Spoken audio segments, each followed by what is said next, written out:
Hello, I'm Gia Mills, and I have been a celebrity makeup artist for the last 20 years. I'm also the founder of sweat-friendly cosmetics brand Skin in Motion, and I am fascinated by beauty politics and also the power of makeup, the incredible power of makeup. In True Reflections, we peek behind the curtain and find out what our favourite celebrities feel about their appearance when the glare of the media is upon them. We explore what beauty and appearance really means to them. In True Reflections, we peek behind the curtain and find out what our favourite celebrities feel about their appearance when the glare of the media is upon them. We explore what beauty and appearance really means to them. And we look and reveal the deeper truths that often go unnoticed. So, who is with me today? My guest today is a model. She's a comedian. She's a content creator with over 3 million followers on TikTok. With her book Main Character Energy out by now, I am delighted to welcome to True Reflection, Fats Timbo. Hello. Hi, how are you doing? Thank you very much for joining us today. And it is so gorgeous to meet you. I've been watching so much of your videos and what you've been up to over the years. And I find it absolutely amazing. You're 28, you're 4 feet tall, and you have, from seeing online, from seeing today, meeting you, this energy that is like a sort of superpower. And it literally, I've had a kind of challenges the last week or so, and watching your content and seeing you just lifted me. And in many ways, you could have sort of succumbed to the prejudices people have had with height, but you haven't. How do you, how's your journey been? How do you get that lovely glow and energy that comes out of you? Oh, thank you so much for just hyping me up. I really appreciate it. Like, it just gasses me up. Oh, It wasn't an easy journey to start with, that's for sure. Because when I grew up, growing up different was the biggest challenge for me, I think. Growing up being the only one that has achondroplasia, because both my parents don't have it, none of my siblings have it, and it's something that just happens randomly. A lot of people don't know that. Anyone can have a child with dwarfism. it's not like a genetic thing, it literally just is a thing. Happens. Yeah, it just happens. And yeah, my parents, of course, they had to navigate how to raise me the best way they could. So they encouraged me from day one on whatever I wanted to do in life. One day I wanted to be a fashion designer. They bought me a sewing machine. One day I wanted to be like in the Paralympics, and they got me into sports. And then when I told them that I wanted to do dancing, I got into dance classes. So all of these things kind of helped my confidence in the sense that I knew I had supportive parents that would push me. But when I went outside, on the other hand, I felt insecure. I felt like didn't belong. I felt like I wasn't a real person. I felt like a joke almost, because people would laugh, stare, like and just not take me seriously and really underestimate me. And that made me feel like I wasn't good enough. I wasn't great as a person, and I wasn't worthy. So that caused me to really have low self-esteem for a long time. So when you were young, younger at school, etc., because obviously we're talking today all about appearance, and people have been, they're judging you on your appearance. Yes. What were the ideals growing up? What were the ideals that people looked to, or you looked to, going, that's beautiful, and how that reflected on how you feel about yourself?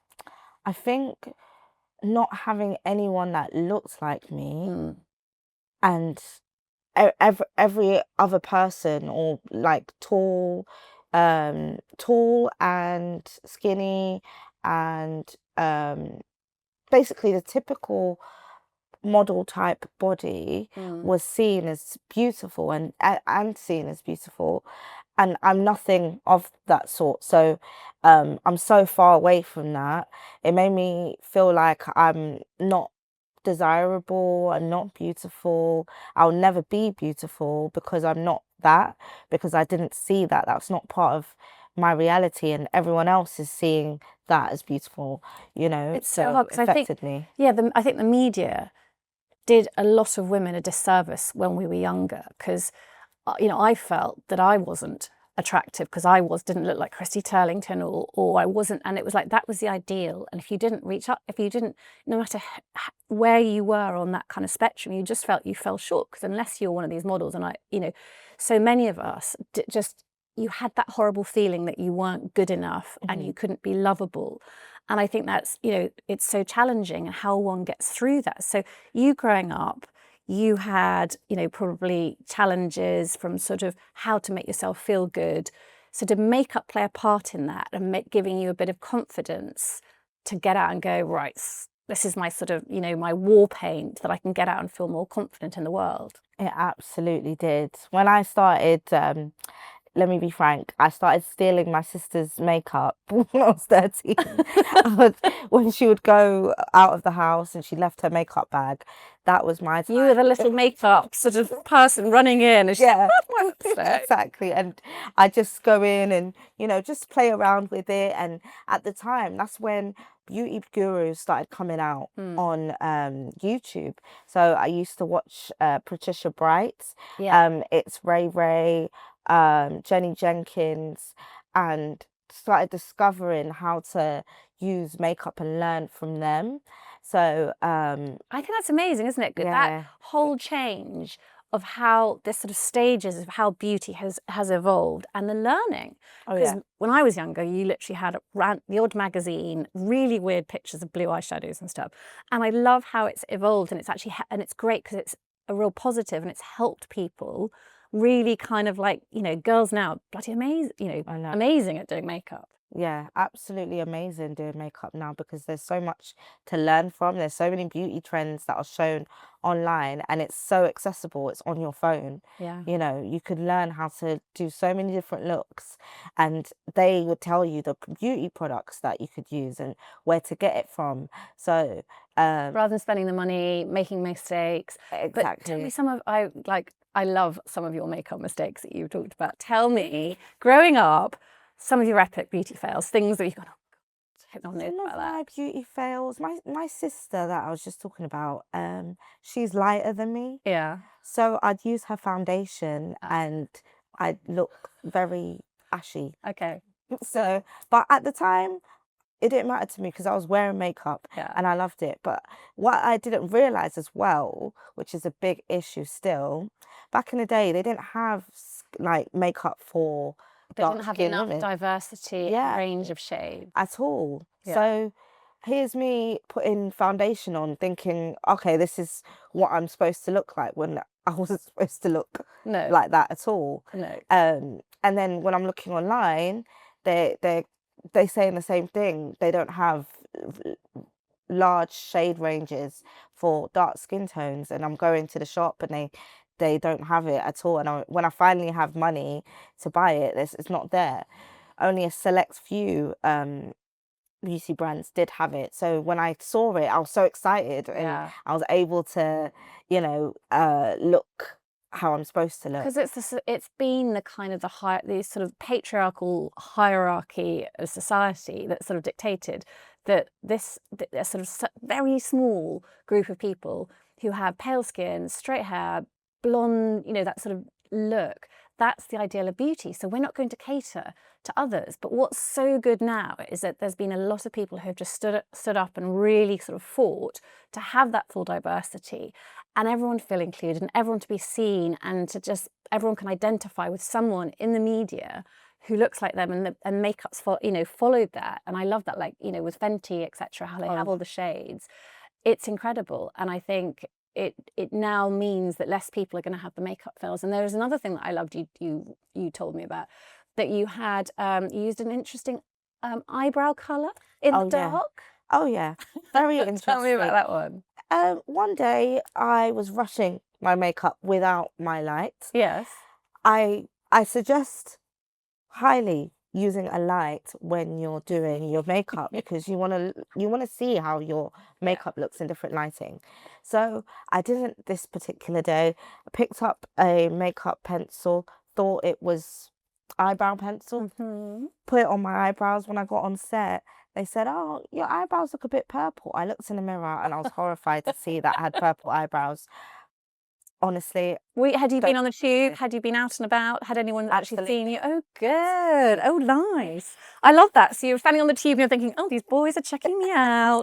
Those guys think I look really gorgeous. Oh, no, it was the purple eyebrows. Like, that's good. It's just like explore and you're showing, you're being expressive. Oh yeah, absolutely so it's good. expressive. So, I did change it after that. Did you? Oh, But, good. but I had to laugh, to be honest, because what else could I do? Yeah. No, I think you did one.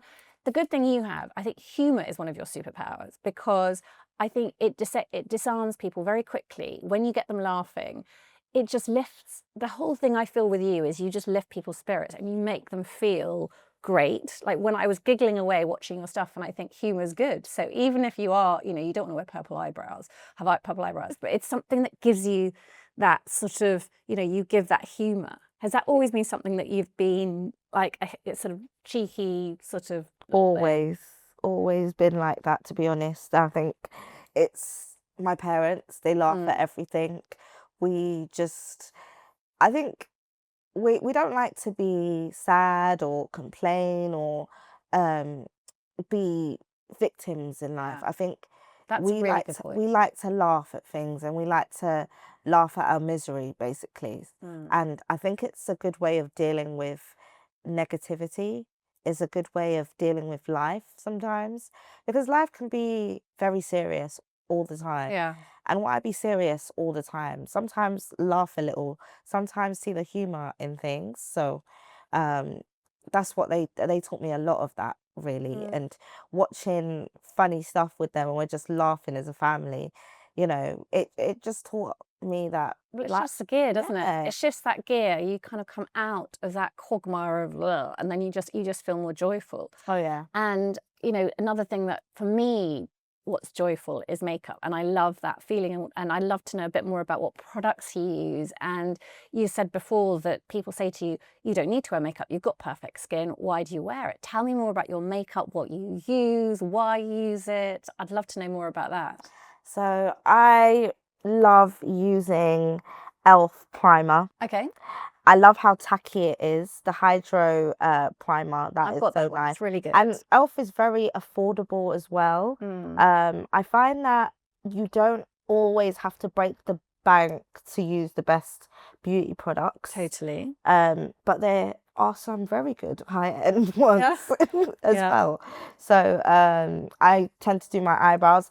My eyebrows, after primer, some people would say, oh, I do my eyebrows after foundation, but I like to do it before, because I find that once I do my eyebrows, I set the tone of how my face is going to look. It frames the face. It's an extraordinary kind of part of the anatomy on the face. That when you look at a face, it's amazing. I remember an old boyfriend turned up at university, and I was like, there's something different with your face. What is different with your face? And it took me about half an hour. I went, someone shaved your eyebrow off. And when you don't have an eyebrow, it's weird. Someone had when he'd been a bit tipsy and fallen asleep, someone had shaved his eyebrow.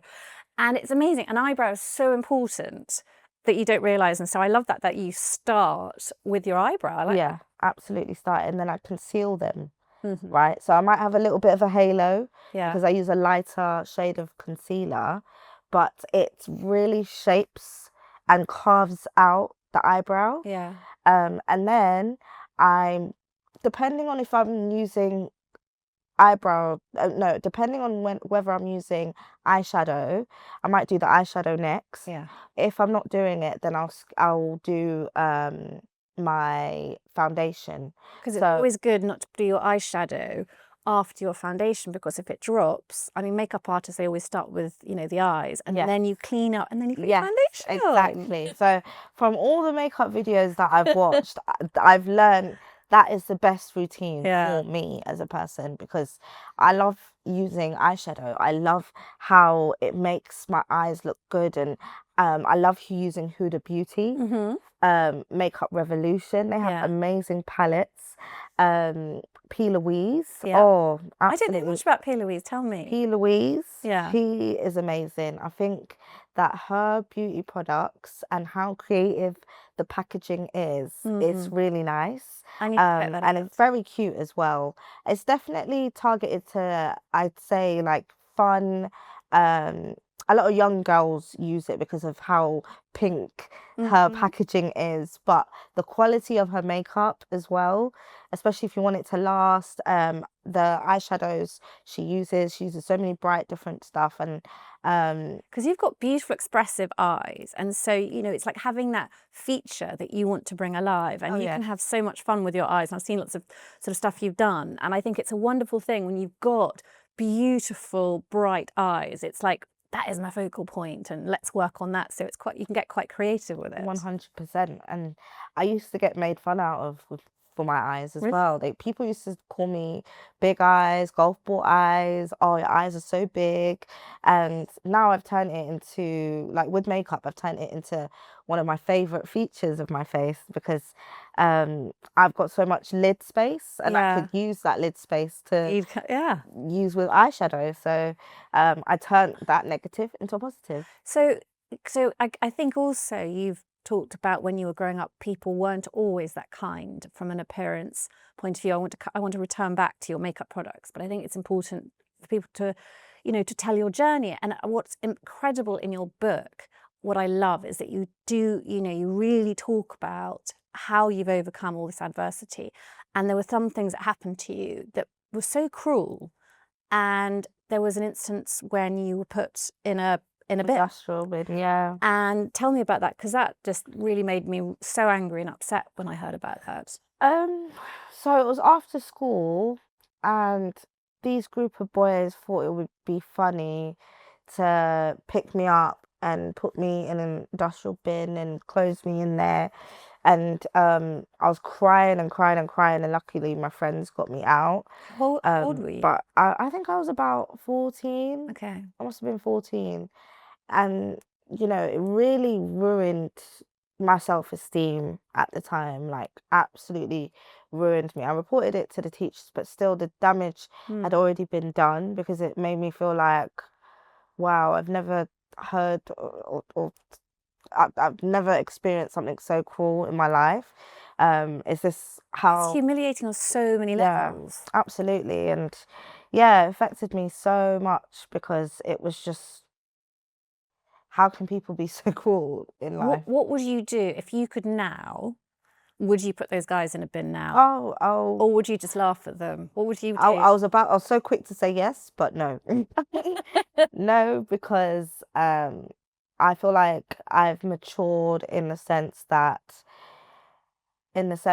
if that bullying situation at school didn't happen to me, I wouldn't be as strong as I am today.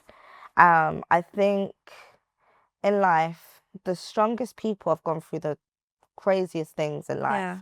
And I think at the time, I didn't realize how bullying would set me up to be such a strong person and deal with adversity. Now when people message me horrible stuff, I'm just like, listen, that's on you, mate. Yeah. Like, that's not me. You're not talking about me here. You're trying to deflect here, and you're trying to be a horrible person. I'm not here for that. I could just press delete. It's my post. So. But that's what I really love about you is, and what I was so curious to know, it's about when one has had things that aren't great in life, what are the tools that you have in order to feel incredible? And it seems like humor and being just around great being people. around great people, how you lift yourself above all of that. And it's the little things, not being as too shallow about it, but makeup and those sorts of things and clothes and those sort of things are the things that help. Oh yeah. And that's how I kind of see, you today, is this sort of literally glowing energy that you've gone through all of this. You've got, your tools, you know how to sort of behave. You're not going to throw those guys back in a bin. And you can, so we can just have a joyful chat about makeup. And so tell me more about your other products that you can't live without and that you love about makeup.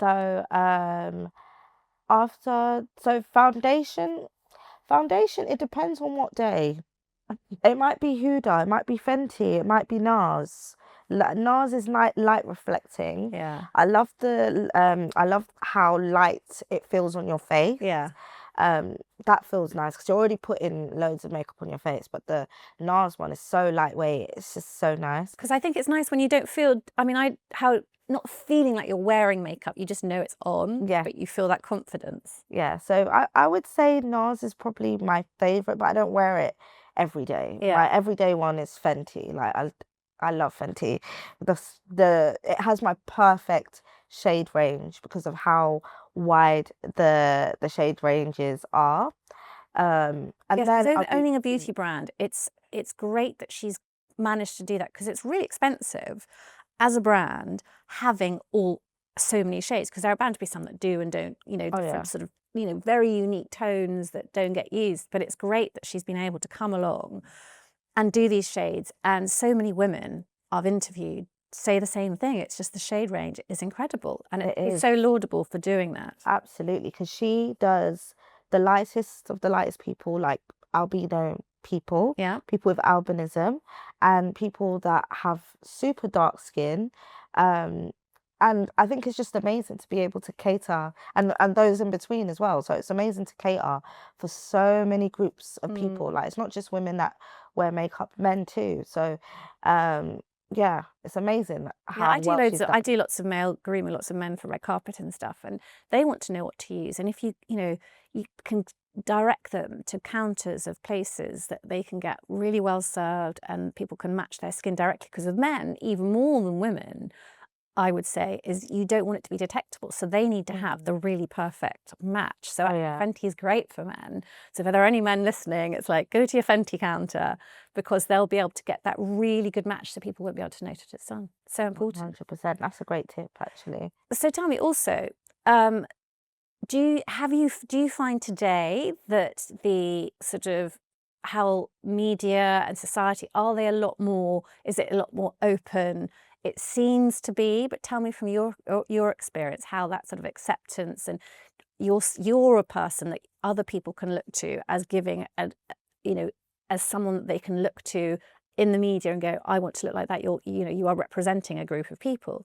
How do you find the media now, etc., in representing, and how it's changed? The media has definitely changed over the years. I've been in this industry for about 8 years now, and I think slowly but surely it is starting to change, and that you are starting to see a shift more now that shows are starting to include people with disabilities, hidden disabilities, and it's a great time to educate people as well, because a lot of people are still ignorant. A lot of people still don't know a lot of what it's like to have a disability. So seeing reality shows and seeing people that have cerebral palsy or limb loss or whatever condition they have, it's really educational. It's really nice to see, and I think it's normalizing it. Yeah, it's just normalizing it. And the more you see it, the more it's like, oh, that's not a thing. Yeah. And are you finding that in people's reaction to you, that it's got a lot better? 100%. It has got better. Fantastic. But there's still that bit of shift that needs to happen, because I'm still going to use my voice to keep talking about it, keep saying that we need to change it and keep pushing it, because I don't want it to be like a tokenism thing. I don't want it to be like a tick box thing. I want it to be normalized. I want people to realize that we are just people. We don't want to be that token person, you know. So when you were on Undateables, did they come to you, or did you go to them? Like, that great show.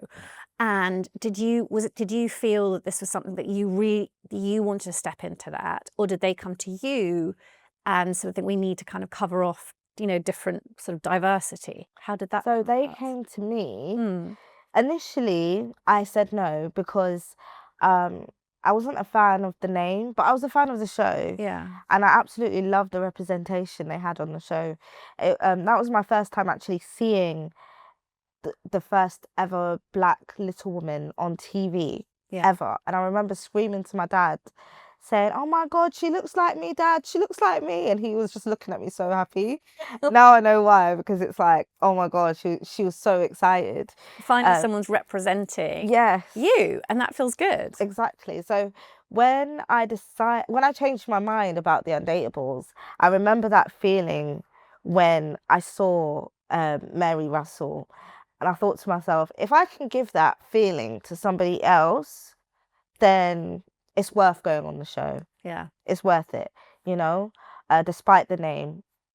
Yes, it So is. I think it's a really dodgy name, and I think they can reframe it that gives it a sense of positivity because it's making it a negative. oh yeah. And I don't agree with that. I totally agree with you. I think they should change. So What should we call it? I absolutely love the name Love on the Spectrum, the one that's on the on Netflix. Yeah. So something along the lines of like love with disability or something. That would be cool. Yeah. That All would be, inclusive dating. yeah, Something. I don't that know. would be I'm amazing. not a producer. I'm not very good. That was quite a good the- name, to be fair. Okay, thank you very much. But also what I love the most is you have been a Vogue. And that is so good that they've brought you in there. How was that? I mean, how did you feel when they'd said, "Will you come on Vogue? Come into Vogue?" Honestly, Vogue, I don't know. I don't know how, like, how that happened. Genuinely, genuinely don't know, because Sending out some good vibes, girl. like it was just, I think when I first started modeling, I said to myself, it would be cool if I did Vogue. Imagine if I did Vogue next. So I joked to myself, right? And then when I got the email Yeah. that they're doing a campaign and they would love for me to be a part of it, I was just like, what is going on here? What, the universe? What? Like, It's incredible. it was, honestly, it was absolutely amazing being a part of. What makeup? I want to know what makeup they used. Who was the makeup artist? Do you remember who it was? I don't remember. Don't worry. Can you remember the product? Did you learn a few things when you were on the shoots? I think So interesting.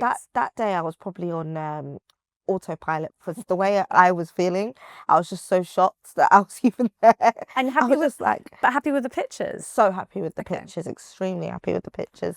Sinead Burke is the one that actually put the campaign together. Yeah. And honestly, I've looked up to her for a long time, and I'm very thankful for her as a person, because she's such a great voice for people with dwarfism.